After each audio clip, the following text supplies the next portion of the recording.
And what about healing at the distance? It is possible. Can we all do this if we train our mind to do it?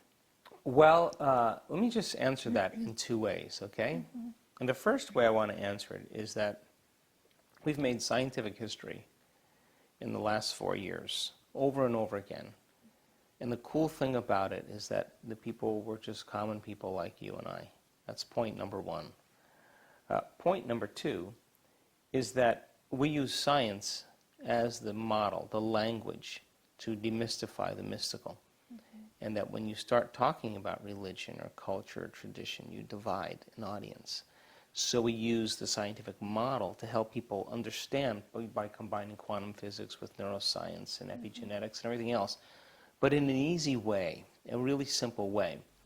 So then once they understand it, we put them into the experience.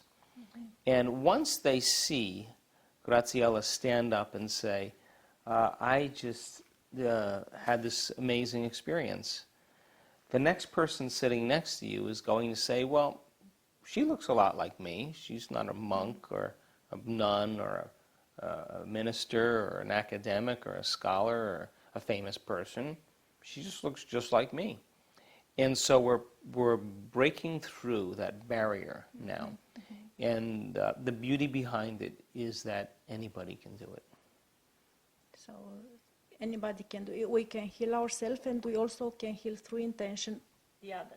I just witnessed it in Seattle this past weekend. Our advanced students were working on healing others, and a woman with a very serious neurodegenerative disease who had difficulty walking, who had difficulty speaking, who had difficulty thinking, had a very, very significant change in her health.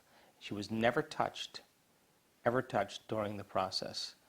And she was in front of an audience of just about 500 people. And on the stage, I walked on the stage and she was standing up and sitting down, standing up and sitting down, standing up and sitting. I had no idea what was going on.